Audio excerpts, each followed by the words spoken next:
여러분 혹시 크리스 가드너라는 사람을 들어보신 적이 있으십니까?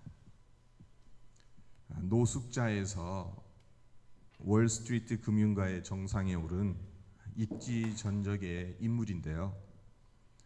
2006년 윌 스미스가 주연한 행복을 찾아서라는 영화의 실존 인물이기도 합니다. 크리스 가드너, 이 사람은 불우한 어린 시절을 보냈을 뿐만 아니라 결혼 후에도 극심한 생활고로 인해 그다지 행복하지 못한 결혼 생활을 해야만 했습니다. 급기야는 세금도 못 내는 형편에 자동차까지 압류당하게 되자 참다 지쳐버린 아내가 그와 걸음마를 같댄 아들을 버려두고 집을 나가게 됩니다. 아내가 가출한 후 집세가 밀려서 살던 집에서도 쫓겨나게 되고, 그래서 어린 아들을 데리고 지하철역 화장실 그리고 보호소를 전전하면서 노숙자 쉼터에서 주는 빵과 수프로 끼니를 때우고 공중 화장실 세면대에서 아들을 목욕시키며 살아야만 했습니다. 하지만 그런 절망스러운 상황 속에서도 낮에는 무급 인턴으로 일을 하고 밤에는 증권 중개인 코스를 독학합니다. 그가 그렇게 할 수 있었던 것은 꿈이 있었기 때문이었습니다. 그런데 그 꿈은 어느 날 우연하게 그에게 찾아왔습니다. 어느 날 큰 건물 앞을 지나가게 되는데 이상한 점이 그의 눈에 들어온 것입니다. 그 건물에서 나오는 사람들의 얼굴이 환한 미소로 가득 넘치는 것이었어요. 저 사람들은 무슨 이유로 저런 행복한 미소를 지을까? 그런 생각에 빠져 있는 순간 그의 앞에 빨간색 페라리 한 대가 서게 되고 양복을 잘 차려입은 신사가 내리더니 그 건물 안으로 들어가려고 하는 겁니다. 크리스는 얼른 달려가서 신사를 붙들고 묻습니다. 초면에 죄송합니다만 딱 두 가지만 물어보겠습니다. 대개의 직업이 무엇이고 당신이 이토록 성공한 비결은 무엇입니까? 그러자 신사가 그의 위아래를 훑어보고 천천히 말을 꺼냅니다. 내 직업은 주식 중개인이요. 숫자에 밟고 사람 만나기를 좋아한다면 당신도 나처럼 성공할 수 있을 것입니다. 크리스가 그에 대해서 고맙습니다. 나도 당신처럼 꼭 성공하겠습니다. 그리고 그 순간부터 크리스 가드너는 주식 중개인이 되겠다는 꿈을 꾸게 되고 날이 밝자마자 주식 중개 회사를 찾아갑니다. 그래서 그곳에서 이렇게 이야기를 합니다. 인턴으로 일하고 싶습니다. 보수는 필요 없습니다. 그저 일만 하게 해주십시오. 처음에는 모르는 게 많겠지만 배우면서 열심히 일하겠습니다. 그 후 낮엔 회사에서 인턴으로 일하고 밤에는 노숙자 쉼터에서 공부를. 비록 무급 인턴이기는 했지만 자기에게 찾아온 황금 같은 기회를 놓치고 싶지 않았습니다. 그래서 화장실 가는 시간을 아끼려고 물도 마시지 않을 정도로 열심히 일을 했습니다. 근데 그런 그를 유심히 지켜보던 한 사람이 있었어요. 바로 옆 건물에 있는 대형 투자사인 베어 스턴스의 샌프란시스코 본부장이었는데 어느 날 고급 프랑스 레스토랑에서 점심을 함께 먹자는 제안을 그에게 합니다. 코스 요리를 먹고 난 후 디저트가 나온 본부장이 입을 엽니다. 줄곧 자네를 지켜봤네. 그리고 자네의 성실함이 나를 감동시켰네. 어떤가? 나와 함께 우리 회사에서 일해보지 않겠나? 지금 다니는 회사처럼 인턴이 아니고 정식 직원일세. 보수도 두둑할 것일세. 그의 성실함을 알아본 본부장이 그를 스카우트한 것입니다. 크리스는 깜짝 놀랐습니다. 그리고 기쁨의 눈물을 흘립니다. 그동안 자기를 유심히 지켜봐온 사람이 있었다는 것과 땀과 열정은 배반하지 않는다는 것을 알게 되니까 기쁨의 눈물을 주체할 수 없었습니다. 그리고는 새 직장에서 정말 열심히 일했고 실적도 좋아서 초고속 승진을 하게 되었습니다. 그뿐만이 아니었습니다. 6년 후에는 자기 힘으로 가드너 리치 앤드 컴퍼니 투자 회사를 설립하기까지 이르게 되는데, 그의 열정과 성실함으로 인해 그가 설립한 회사는 금세 글로벌 투자 회사로 발돋움하게 되었고, 그 덕분에 그는 1억 8천만 달러라는 엄청난 재산을 소유하게 됩니다. 노숙자에서 일약 억만장자가 된 그는 지금도 어려웠던 시절을 잊지 않고 수많은 자선단체에 기부금을 내며 절망에 빠진 사람들에게 희망의 메시지를 전하고 있다고 합니다. 그가 전한 희망의 메시지가 참으로 많은데 그 중에서도 사람들에게 많은 감동을 주었던 말이 있습니다. 바로 Homeless is not hopeless. 집이 없다고 해서 희망도 없는 건 아니다. 참으로 멋진 말이지 않습니까? 귀한 말이지 않습니까? 네, 우리에게 없는 그 무엇인가가 희망마저 빼앗아가지 못합니다. 무엇이 없다고 해서 희망도 없는 것은 아닙니다. 내일을 어떻게 바라볼 것인가? 여기에는 두 가지 다른 삶의 스타일이 존재합니다. 하나는 현실을 기준으로 해서 내일을 예측하며 결론을 내리는 스타일입니다. 지금 내 형편과 처지가 이러하니까 내일은 이렇게 될 거라고 지레짐작하며 살아가는 유형이라고 말할 수 있습니다. 오늘의 상황을 근거로 내일을 예측하기 때문에 오늘 상황이 좋으면 내일도 밝을 것이라고 생각하지만 오늘의 상황이 어두우면 내일은 아무런 희망을 가질 수 없게 됩니다. 이와 반대로 또 다른 유형은 내일의 희망을 기준 삼아서 오늘을 살아가는 것입니다. 내겐 이런 꿈이 있으니까 그 꿈을 이루기 위해 오늘 나는 이렇게 살아갈 거야. 오늘이라는 현실이 아닌 내일의 꿈이 기준이 되기 때문에 그 꿈을 이루기 위해 오늘 해야 하는 일을 하는 겁니다. 그래서 현재 상황이 좋아도 그 꿈을 위해 나가는 것이고, 현재 상황이 좋지 못하더라도 그 꿈을 이루기 위해 오늘을 살아가는 겁니다. 크리스 가드너가 그런 사람이겠지요. 그에게 있어 현실은 비참했습니다. 찢어지게 가난했고 노숙자로 살아야 했습니다. 현실을 기준으로 내일을 예측하는 사람이었다면 답이 나올 수가 없습니다. 어쩌면 삶을 포기했을지도 모릅니다. 그러나 가드너는 최고의 금융 전문가가 되겠다는 꿈이 있었고 그 꿈을 붙들었습니다. 미래를 기준으로 삼았기에 지금 당장은 노숙하는 처지였지만 자기 아들을 공중 화장실 거기에서 목욕을 시키는 처지였지만 절망스러운 현실을 탓하지 않고 주경야독을 할 수 있었던 것입니다. 우리에게 물어야 할 질문이 있습니다. 우리가 걸어가야 할 신앙의 여정 역시 마찬가지지 않겠습니까? 신앙생활이란 결국 하나님께서 주신 약속이 이루어질 것을 믿는 것이기 때문에 그렇습니다. 믿음의 꿈을 붙드는 겁니다. 그리고 하나님의 그 약속이 이루어지는 것을 기대하며 기다리며 그 약속이 성취될 것을 바라보며 오늘을 살아가는 겁니다. 이것이 신앙인의 삶입니다. 오늘 함께 읽은 이사야서 말씀 어떤 내용입니까? 어떤 배경을 가지고 있습니까? 이스라엘 백성들이 힘들고 고통스러운 현실 속에 놓여져 있었죠. 하지만 하나님은 이사야 선지자를 통해 믿음의 꿈을 가지라고, 그리고 그 꿈이 성취될 그날을 바라보며 살아가라고 말씀하고 있습니다.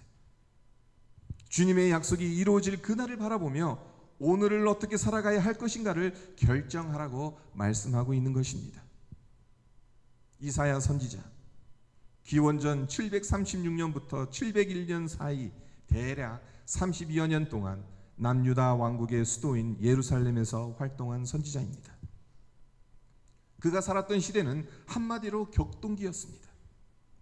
북이스라엘 왕국은 기원전 721년에 아수르에 의해서 이미 멸망당했고, 이런 와중에 남유다의 수도 예루살렘은 아수르에게 포위당하는 일까지 벌어졌습니다. 우여곡절 끝에 남왕국이 멸망되는 것만큼은 모면했어요. 이처럼 나라의 운명이 한치 앞도 분간하기 힘든 풍전등화의 상황에서 이사야가 하나님의 말씀을 전하고 있는데, 그 말씀이 무엇입니까? 궁극적으로 여호와 하나님께서 승리하신다는 것입니다. 여호와의 산이 가장 높은 산이 될 것이고 온 세계가 여호와 하나님의 지배를 받을 것이라고 이사야가 외칩니다.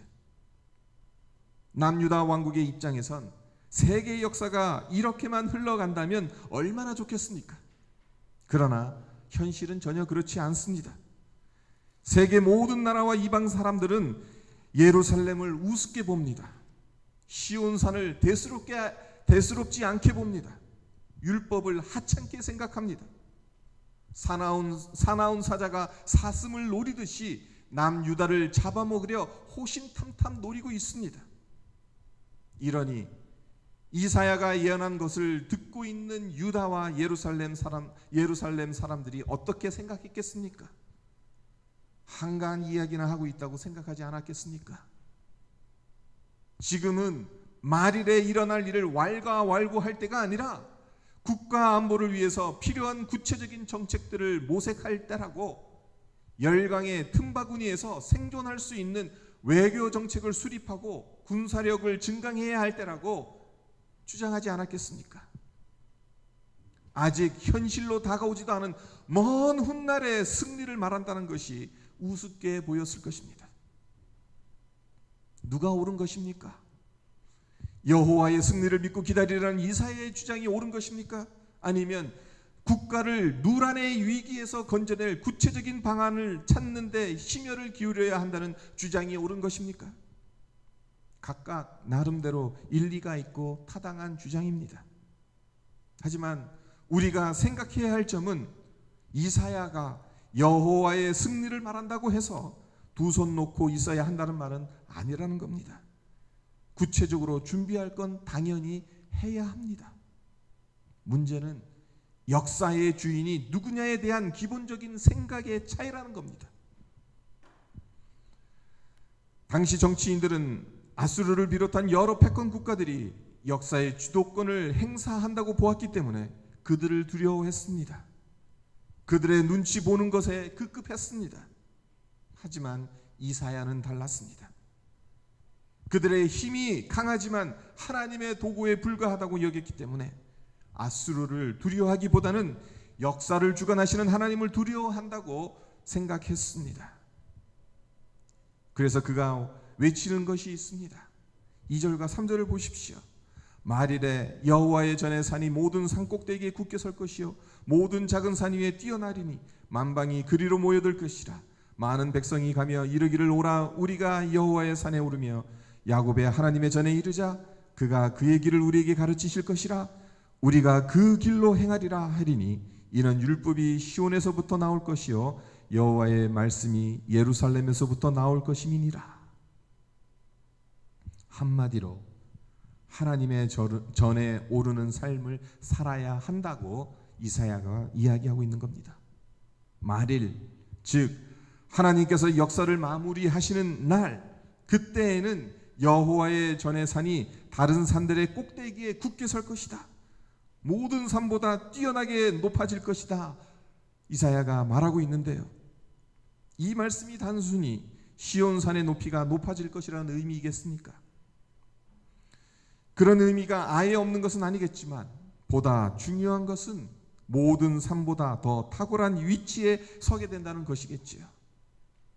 그렇다면 시온산이 위대해서 모든 산보다 탁월하게 되는 것이겠습니까? 아닙니다. 하나님께 예배드리는 성전이 그곳에 있기 때문에 탁월하게 되는 것이에요. 또한 만방이 그리로 모여들 것이며 그곳에서 그의 길을 우리에게 가르치실 것인데 그 이유가 율법이 시온에서부터 나올 것이고 여호와의 말씀이 예루살렘에서부터 나올 것이기 때문이라고 이사야가 말하고 있지요. 무엇을 의미하는 것입니까? 하나님을 섬기는 것이 가장 위대한 일이 된다는 의미입니다. 하나님의 전에 오르는 삶, 주님께 예배 드리는 삶을 사는 것이 우리를 탁월하게 만든다는 것이라고 말해주는 것입니다. 그렇습니다. 주님이 다시 오셔서 인간의 역사를 마무리하시는 그날, 흰옷 입은 주의 백성들이 주님을 예배하며 주님께 영광 돌리기 위해 주님 앞으로 나오게 될 것입니다. 빌립보서 2장 10절을 보면 사도 바울이 하늘에 있는 자들과 땅에 있는 자들과 땅 아래에 있는 자들로 모든 무릎을 예수의 이름에 꿇게 하시고 라고 말하는데, 주님이 다시 오시는 그때엔 모든 사람이 예수님께 무릎 꿇고 예배하게 될 것입니다. 그 어떤 말로도 표현할 수 없는 주님의 영광이 온 세상에 충만하게 덮을 것입니다. 그리고 주님 편에 섰던 사람들, 주님을 믿고 주님의 영광을 위해 수고하며 헌신했던 사람들이 주님의 영광에 참여하게 될 것입니다. 그날은 분명 옵니다. 그리고 우리는 그날을 바라보며 살아가는 사람들입니다. 오늘의 상황을 근거로 내일을 예측하며 살아가는 자들이 아닙니다. 오늘 함께 읽은 이사야서 2장 2절로 4절의 말씀은 국가적 위기에 처한 남유다 백성들에게만 주시는 말씀이 아닙니다. 우리에게도 주시는 약속의 말씀입니다. 우리로 하여금 믿음으로 꿈꾸게 하시는 말씀입니다. 따라서 이 소망을 품기를 바랍니다. 믿음의 꿈을 꾸시기를 바랍니다.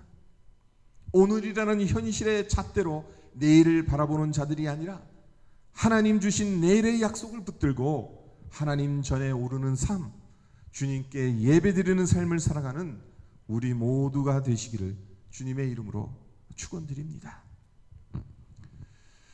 잠깐 오늘 말씀 우리 잠깐 묵상하시면서 기도하도록 하겠습니다.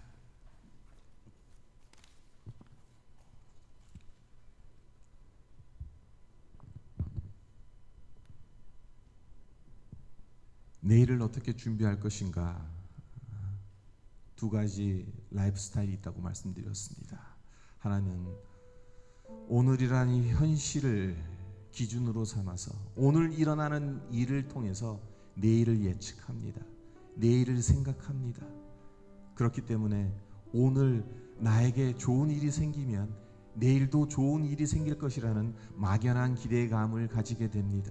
그와 반면에 만약 오늘 내게 좋지 않은 일, 나쁜 일, 위기가 닥치게 되면 내일도 깜깜합니다. 안개처럼 보이지 않습니다. 하지만 또 다른 라이프 스타일이 있다고 말씀드렸습니다. 오늘이라는 현실에 근거를 두는 것이 아니라 내일의 소망, 내일의 꿈, 그것을 바라보면서 오늘을 살아가는 것입니다. 그렇기 때문에 상황에 흔들리지 않습니다. 오늘 이 순간 그 꿈과 별로 관계없는 그러한 삶을 살아간다 할지라도, 그것에 근접하지 못한다 할지라도 그 꿈을 붙들고 있기 때문에, 그 꿈을 향해서 달려가고 있기 때문에 일희일비하지 않게 되는 거예요. 네. 오늘 이사야서 2장에서 이사야 선지자가 이야기하는 것이 그것입니다. 이사야 시대에 남유다 왕국의 상황이 어떠했습니까? 당장 멸망당할 것 같은 누란의 위기 상황에 놓여 있습니다. 이러한 상황에서 먼 훗날에 일어날 수 있는 하나님께서 결국에는 승리하실 것이다, 사람들에게 어떻게 들려졌겠습니까? 하지만 이사야는 선포합니다. 왜냐? 바로 오늘이라는 이 현실 속에서 내일을 예측하는 사람이 아니었기 때문에, 하나님의 말씀, 하나님께서 내일 언제인지는 모르지만 그 날에 하나님께서 이루실 그 약속, 그것을 붙들었기 때문에 그 믿음의 눈으로, 그 믿음의 꿈을 가지고 오늘을 바라보는 것입니다. 하나님, 우리의 삶도 그렇게 되게 해 주시옵소서. 오늘의 상황을 바라보면서 하나님, 우리가 살아가는 것이 아니라 하나님 주신 믿음의 꿈이 있기 때문에 그것을 붙들고 살아가는 우리 모두가 되게 해 주십시오. 기도하는 시간이 되었으면 합니다. 기도드리겠습니다. 아버지, 감사합니다.